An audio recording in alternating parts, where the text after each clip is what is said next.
So guys, amid strong evidence, Tinubu braces up to leave Aso Rock. So guys, the election tribunal is sitting again. Here are some of the powerful evidence that will remove Tinubu out of office. It is very clear that Tinubu is not going to survive his seat in Aso Rock any moment from now. So guys, just listen to this yourself. The gravity of the infractions and mishaps that took place during the 25th February 2023 presidential elections, how many people were not allowed to vote, how people were restricted, the violence that took place, the general infractions that made the election not to be generally credible at all. From any prison, you look at it, they made it clear. If one of them believes squarely that Tinubu did not win the election, and he makes no words about that, he believes he did not win. Some of them said he didn't score the required 25% of the votes cast in FCT. And when they asked him, is it your opinion? He says, no, it's not my opinion. It is the law.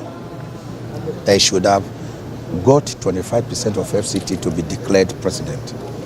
So generally, the thrust of our case today was that the INEC was hasty and wrong in declaring Tinubu the winner of the elections, because every evidence shows that he did not win.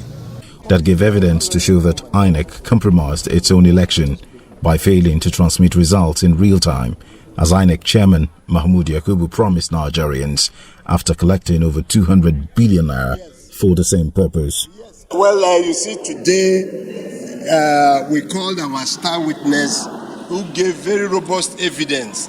And you see, in the course of his evidence, he also tendered those video clips, very important video clips, showing the INEC chairman making the commitment to Nigerians for that real-time transmission of the results by the BVAS machine to the IREF. And you see, with that established, we are very, very happy with what has happened today. And he also tendered even screenshots from the IREF. You saw the documents tendered. INEC, APC and Bola Tinubu objected to all the documents tendered, including the ones sourced directly from INEC itself as certified true copies, CTC, but reserved their reasons for objection until later. INEC lawyers opposing the certified true copies of INEC documents tendered is a major red flag, confirming that the Independent Electoral Commission compromised the conduct of the February 25 presidential election as against the senatorial and House of Representatives election conducted on the same day. But despite their objections, all the documents were accepted by the Presidential Election Petition Court as evidence. We have already tendered our documents as the petitioners. PDP and Atiku's team of lawyers, led by Chief Chris Uche SAN, added to the burden of the respondents' lawyers by tendering key documents that showed that the presumed winner of the February 25, 2023 election, the APC presidential candidate Bola Tinubu, was not qualified to run for office ab initio. The documents sourced from INEC are submitted by Bola Tinubu with his INEC forms EC13A and EC9 are 1. APC party membership card in the name of Bola Ahmed Tinubu. 2. Certificate of service from Mobil Oil. 3. NYC certificate of exemption belonging to one Tinubu Bola Adekunle upon graduation in 1979, at which time the NYC exemption was not yet in effect. 4. Certificate from Chicago State University.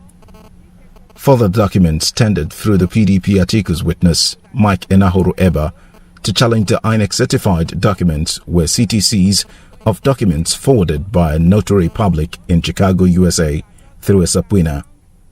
1. An original letter issued by the Chicago State University to the Witnesses Council in the USA, a colleague and friend who offered to help Nigerians in the matter pro bono. 2. Undergraduate form filled at the time of entrance into the Chicago State University showing a different name other than Bola Ahmed Tinubu. 3. Transcript from the Southwest College, all documents showing that the graduate was female. 4.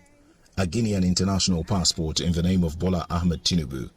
And 5. CTC of the judgment on the drug trafficking case in Chicago, leading to a forfeiture of $460,000 by Bola Ahmed Tinubu.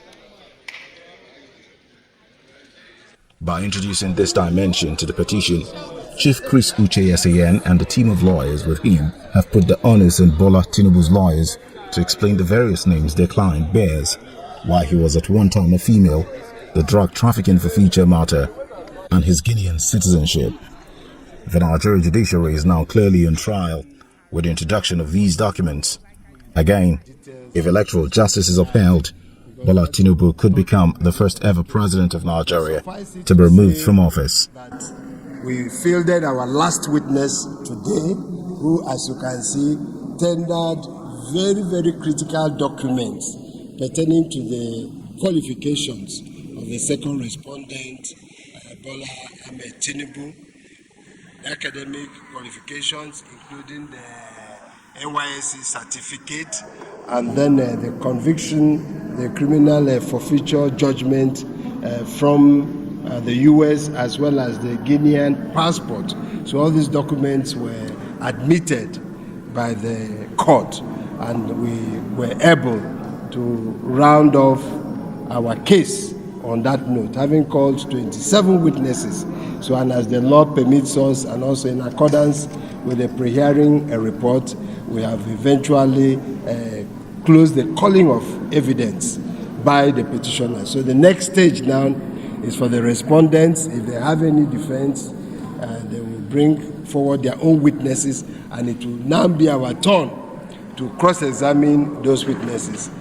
So guys, this evidence are so powerful. This evidence are unresistible. The APC cannot resist it. I mean, Tinubu himself cannot resist what is here. The judges will have no option than to do the justice they promised the Nigerian people. I mean, to declare justice, to dispense justice, to do the right thing. We want our mandate back.